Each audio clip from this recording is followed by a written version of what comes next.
দিয়েছেন পেটে, কিন্তু পেটের ভাত তো মনের মধ্যে শান্তি দেয় না। পেটের ভাতে মনে শান্তি আসে না। আমাদের মুরব্বীরা আমাদের কি শিখাইছে? পরিশ্রমে ধন আনে, পুণ্য আনে সুখ। পরিশ্রমে ধন আনে, পুণ্য আনে সুখ। তাইলে পরিশ্রম করলে ধন আসবে, ধন আসলে পেট ভরবে, কিন্তু মন ভরবে না। তো মনের জন্য কি করতে হবে? তো মনের জন্য ভালো কাজ করতে হবে। মনের জন্য মা বাবার সম্মান লাগবে, মনের জন্য মসজিদে যাইতে হবে, মনের সুখের জন্য মাজারে যাইতে হবে, খানেকায় যাইতে হবে, মাদ্রাসায় ছেলে দিতে হবে, মাহফিলে বসতে হবে, কোরআনের তিলাওয়াত লাগবে, জিকির লাগবে, ইবাদত লাগবে, মানুষকে আপনার সামর্থ্য মতো সহযোগিতা করতে হবে, তাইলে মনে সুখ আসবে। ধরেন আপনি 10 কোটি টাকার মালিক, তো কি হবে? আপনার এই জায়গার মধ্যে যদি সুখ না থাকে, 10 কোটি টাকা দিয়ে কি করবেন আপনি?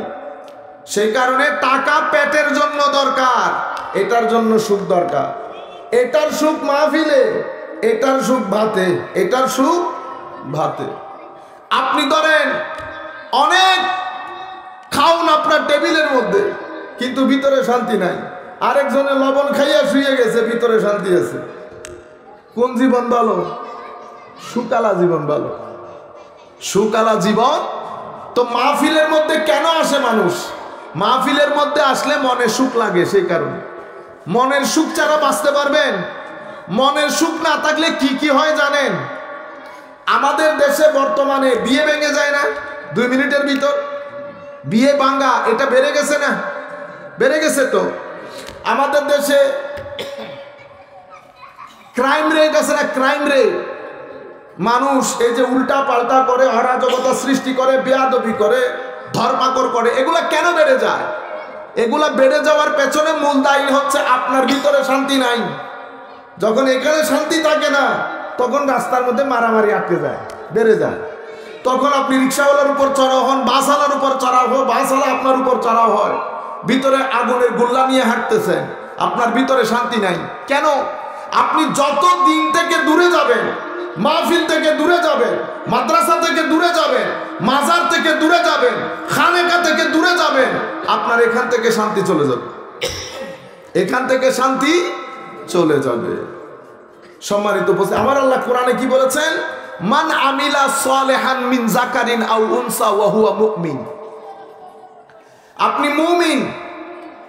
আপনি যদি চান আপনার জীবনের মধ্যে আপনার জীবনটা হায়াতে তাইয়্যিবা হোক, আমরা বলি না আল্লাহর দরবারে আল্লাহ আমাদেরকে হায়াতে তাইয়্যিবা দান করেন, বলি তো।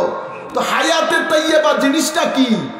হায়াতে তাইয়্যিবা হচ্ছে স্থির এবং শান্তিময় জীবন। তো এটা আসে কেমনে? তো এটা আসার জন্য শর্ত প্রথমে ঈমান, এরপরে সৎকর্ম।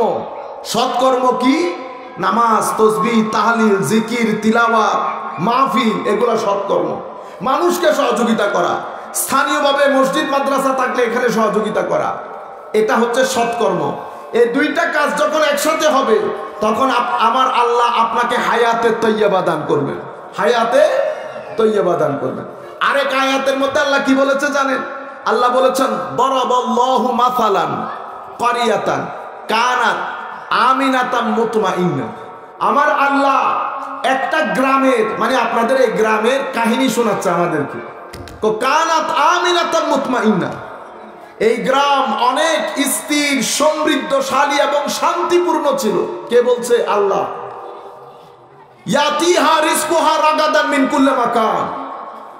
ওই গ্রামের মধ্যে গ্রামের মানুষের যা কিছু প্রয়োজন বানের পানির মতো তাদের গ্রামে ঢুকেছে। আসমান যখন বৃষ্টি দিয়েছে একেবারে ভরপুর করে দিয়েছে। জমিন যখন ফল, ফ্রুট, শাক, সবজি উৎপন্ন করেছে ভরপুর করে করেছে। গাছ যখন আপনাকে ফ্রুট দিয়েছে, গাছ ফ্রুটের বারে নুয়ে পড়েছে। আপনি জাল নিয়ে বের হয়েছেন, ঘন্টা লাগে নাই, পুরাই গেছে না মাছে। ইয়াতিহা রিজকুহা রাগাদান মিন কুল্লি মাকান। প্রত্যেক জায়গা থেকে মানুষের যে জীবন উপকরণ, প্রয়োজনীয় জিনিস বানের পানির মতো সেই গ্রামের মধ্যে ঢুকতো। ফাকাফারাত বিআনউমিল্লাহ। গ্রামের মানুষ আল্লাহর এই নিয়ামত সহ্য হয় নাই, কি করেছে? তারা নামাজ ছেড়ে দিতে শুরু করেছে, কোরআনের তিলাওয়াত বন্ধ করে দিতে শুরু করেছে, মাজারে যাওয়া বন্ধ করে দিতে শুরু করেছে। ফাকাফারাত বিআনআমিল্লাহ মানে আল্লাহর নিয়ামতের প্রতি অকৃতজ্ঞতা প্রকাশ করা। মানে আপনি থাকেন আল্লাহর জমিনে, থাকেন আল্লাহর জমিনে, কিন্তু আল্লাহর নবীর পক্ষ থেকে আনিত বিধান আপনি মানেন না, অকৃতজ্ঞতা হলো না? সাহসের কাজ তো। ফাকাফারাত বিআনআমিল্লাহ, আমার আল্লাহ বলছেন যখন আল্লাহর নিয়ামতের প্রতি অকৃতজ্ঞতা প্রকাশ করেছে, ফাআযাকাহাল্লাহু লিবাসাল খাউফি ওয়াল জু, আমার আল্লাহ রিজিক আস্তে আস্তে কমাতে শুরু করেছে। গাছে আর ফ্রুট ধরে না, পানিতে আর আগের সেই মাছ নাই, ফসল সবজি আগে গড় পোড়াই থাকতো সেটা আর নাই, গোয়াল গড়া গরু থাকতো সেটা আস্তে আস্তে কমে কমে আসতেছে। আমাদের এলাকাতে তো একেবারে নাই বললেই চলে। যেটা আমাদের ঘরে ছিল, আমরা 20 বছর বয়স পর্যন্ত আমরা কখনো আমাদের গোয়াল ঘরে মিনিমাম 16-17টা গরু ছাড়া কখনো গোয়াল ঘর দেখিনি। আমরা কখনো ধান বাদে গোলাঘর দেখি নাই। আমাদের মুরগির খোপের মধ্যে 15-20টা মুরগি বাদে কখনো খোপ দেখি নাই। সব কিছু ভরপুর, কোনো কিছু কিনতে হতো না। সেই জায়গা থেকে আমাদের এত বড় বাড়ি, 50-55টা ঘর, কোন ঘরের মধ্যে আর এগুলা নাই। আপনারা বুঝতে পেরেছেন? আমাদের দেশে আলুর দাম বেড়ে গেছে না, পেঁয়াজের দাম বেড়ে গেছে না? তো পেঁয়াজের দাম, আল্লাহ আপনাকে জমিন দিছে না, তো সেই জমিনের মধ্যে আপনি কিছু করে খেতে হবে না। কিন্তু আমরা এখন হাত হাত নাড়াইতে চাই না। কিন্তু আমাদেরকে বলা হচ্ছে পরিশ্রমে আনে ধন। বুঝতে পেরেছেন? ফাকাফারাত বিআনআমিল্লাহ, আমি নিয়ামতের অস্বীকার করেছি। ফাআযাকাহাল্লাহু লিবাসাল খাউফি ওয়াল জু, আমি যখন আল্লাহর প্রতি অকৃতজ্ঞতা প্রকাশ করলাম, আমি যখন নামাজ, তাসবিহ, তাহলিল, কোরআন, মাজার, খানিকা বন্ধ করে দিলাম আধুনিকতার নাম দিয়ে। আমার ঘরে আগে কোরআনের তিলাওয়াত হইতো, এখন কোরআনের তিলাওয়াত হয় না। আমি আগে পাঞ্চেগানা নামাজ মসজিদে পড়তাম, এখন নামাজ বন্ধ করে দিয়েছি। আমি মডার্ন হয়ে গেছি। আপনি আধুনিক হওয়ার সাথে সাথে আমার আল্লাহর সুন্নত অনুযায়ী আল্লাহ আকাশ থেকে বৃষ্টি বন্ধ করে দিয়েছেন। জমিন আর আগের মতো শাকসবজি দেয় না। ফাকাফারাত বিআনআমিল্লাহ, একটার কারণে আপনার এখন ভীতি, অপ্রতুলতা। আগের সে টাকা পয়সা আপনার কাছে নাই, আগের সে বরকত। আপনি মনে করছেন টাকা পয়সা বেড়ে গেছে, বেড়ে গেছে, কিন্তু বরকত খতম হয়ে গেছে। আপনার ভিতরে সেই সুখ আর নাই। আমাদের বয়সী যারা আছে তারা পর্যন্ত হতাশ করে, কাশ আগের সময় ফেরত যেতে পারতাম, কাশ আগের সময়ে ফেরত যেতে পারতাম। এটা আমরা নিজেরা করেছি। কেন? কারণ আপনি দিন ছেড়ে দেওয়ার কারণে এটা। তাইলে মাহফিল কেন? মাহফিল দিন শিক্ষা করার জন্য, মাহফিল দিন শিক্ষা করার জন্য। সম্মানিত উপস্থিতি, আল্লাহ রাব্বুল আলামিন আমাদেরকে বানানোর আগে, আমাদেরকে এখানে পাঠানোর আগে আমার আল্লাহ দুইটা বন্দোবস্ত করেছেন এই পৃথিবীর মধ্যে। একটাকে আল্লাহ বলেছেন মাতা, একটাকে বলেছেন মুস্তাকার। মাতা মানে কি? মাতা মানে আমি এখানে থাকার জন্য যা কিছু দরকার, জীবন উপকরণ সবকিছু আল্লাহ দিয়েছে। মুস্তাকার, তো মুস্তাকার হচ্ছে এখানে থাকার জন্য যেই ধরনের পরিবেশ দরকার আল্লাহ সেই ধরনের পরিবেশ দান করেছে। কোনো কিছুর মধ্যে উঁচু নিচ নাই। সুবহানাল্লাহ। আমরা হয়তো সেটা বুঝি না। বুঝতে পেরেছেন? শীত যদি মাইনাসে চলে যেত থাকতে পারতাম। এখানে যদি বরফ পড়া শুরু করতে আমেরিকা ইংল্যান্ডের মতো থাকতে পারতাম। এখানে যদি গরম সৌদি আরবের মতো হয়ে যেত থাকতে পারতাম। আমরা গরিব শরীফ মানুষ, এসি লাগানো সবার পক্ষে সম্ভব, কিন্তু আমার আল্লাহ ওয়েদারটাকে কিভাবে করে ফেলেছেন দেখেছেন। শুধু এটা না তো, আমি তো সবচেয়ে বেশি যেটার উপর আশ্চর্যান্বিত হই সেটা হচ্ছে এই ধরতি পরিচালনার জন্য যত ধরনের মানুষ দরকার আল্লাহ তত ধরনের মানুষ বানিয়েছে। প্রত্যেকে তার তার কাজ, যার যার কাজ নিয়ে প্রত্যেকেই খুশি। সবাই কি বক্তা? তো বক্তা হলে ভিডিও করবে কে? বুঝতে পেরেছেন? মাইকম্যান লাগবে না? আল্লাহ মাইকম্যানও বানিয়েছে। সে তার কাজ নিয়ে খুশি, আমি আমার কাজ নিয়ে খুশি। কেউ কাউকে ক্রস করছে না। সুতরাং এখানে মাস্টারি করার কোনো সুযোগ, এখানে চৌধুরীয়ানা দেখানোর কোনো সুযোগ, আমি বলার কোনো সুযোগ নাই। যাকে উপরে তুলেছেন তাকে আমার আল্লাহ তুলেছেন, যাকে নিচে নামিয়েছেন তাকে আমার আল্লাহ নিচে নামিয়েছেন। নতুবা তো দুনিয়ার নিজাম চলবে না। কৃষক, ও ভাই কৃষক কাজ বন্ধ করে দিলে খাইতে পারবেন? হ্যাঁ, এই জুতা সিলাই, তো এই জুতা সিলাই না, জুতা সিলাই বন্ধ করে দিলে পায়ে জুতা পরতে পারবেন? পারবেন না। সব মানুষ কর্মের দিক থেকে সম্মানী। আমাদের কাজ তরুণ প্রজন্মকে, যারা আমাদের বয়সে, আমাদের চেয়ে কম বয়সে আছে, আমরা মানুষকে সম্মান করব মানুষ হিসেবে, তার কর্মের কারণে না, তার পেশার কারণে না। মানুষ মানুষ হিসেবে সম্মানিত হবে। প্রত্যেকের স্রষ্টা আমার আল্লাহ, বাস এতটুকু মনে রাখলে হবে। এটা আল্লাহর ওলিরা আমাদেরকে শিখিয়েছেন। আল্লাহর ওলিরা এটা আমাদেরকে শিক্ষা দিয়েছেন। ওলিদের দরবারে সেই কারণে যেতে হয়, ওলিদের দরবারে না গেলে মানুষ সভ্য হয় না, বেয়াদব থাকে। কি থাকে? বেয়াদব থাকে। ওলিদের দরবার মানুষকে সভ্য করে, সরল করে, ভদ্র করে, নম্র করে। যে ব্যক্তি ওলির দরবারে গিয়ে ভদ্র হইতে পারে নাই, সেই নিসবতের হায়া করে নাই। সে নিসবতের হায়া, সে এমনিতে ডং মারাইয়া গেছে, ডং মারাইয়া অনেকে যায় না দেখার জন্য, এরকম আর কি। এখন তো সবকিছু রসম রেওয়াজ, আনুষ্ঠানিকতা। আমাদের যাবতীয় কর্মকাণ্ড, তাসাউফ, সুফিয়ানা সবকিছু উরুস কেন্দ্রিক হয়ে গেছে। আমরা মাহফিল করি কিন্তু আমরা নামাজ পড়ি না, মাহফিল করি কোরআন পড়ি না, মাহফিল করি আমরা শরীয়তের যে অন্যান্য কাজগুলো আছে সেগুলো করি না। সবকিছু আনুষ্ঠানিকতা হয়ে গেছে। দরবার, মাজার, আল্লাহর ওলির দরবারে আসা যাওয়া, এটা কেন?